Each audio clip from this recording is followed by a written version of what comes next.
Mister mechanic அனைவருக்கும் இரவு வந்து ப்ரூவ் பார்த்தீங்கன்னா என்ன கேட்டால் எக்ஸல் விட்டுட்டீங்க ஒரு நைனா பெரியவர் வந்து பெரியவர் கேட்டு அப்படின்னா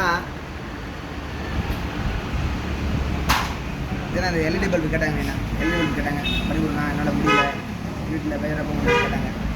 அதுக்கு எளிமையாக பார்த்தீங்கன்னா நம்ம எக்ஸல் 100 ரெகுலேட்டரு இதில் பார்த்தீங்கன்னா ஏசி ஒரு அவுட்புட் இருக்கும், டிசி ஒரு அவுட்புட் இருக்கும். அதில் நம்ம என்ன பண்ணி கேட்டிங்கன்னா அந்த காயில் மெயின் மட்டும் கொடுத்துருவோம், இல்லை அவுட்புட் எடுக்கல.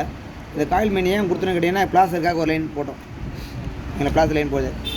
அதுலேருந்து ஒரு இன்புட் எடுத்துட்டோம், மேடு காலையிலேருந்து இதுலேருந்து இன்புட் எடுத்துட்டோம். ஒரே ஒரு இன்புட்டு, இது ஒரு கிரவுண்டு, இது ஒரு கிரவுண்டுங்க, 2 அவுட்புட்டுங்க. இது ஒரு ஏசி அவுட்புட் வரும், ஒரு டிசி அவுட்புட் ஒன்று வரும். இதில் எக்ஸல் 100 ஒரு ஏசி அவுட்புட்டு, ஒரு டிசி அவுட்புட்டு, இது ஒரு கிரவுண்டு, இது ஒரு கிரவுண்டுங்க.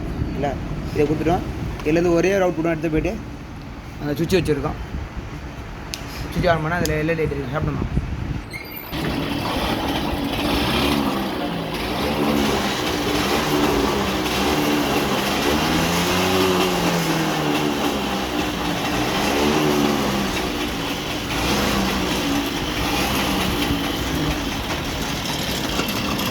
இந்த சீட்டு போடுற போல்ட் மெட்டல் போல்ட் இல்லை அப்படியே வச்சுருக்கேன்.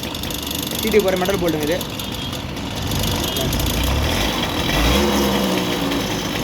நன்றி பிரபு வந்து பார்த்தீங்க.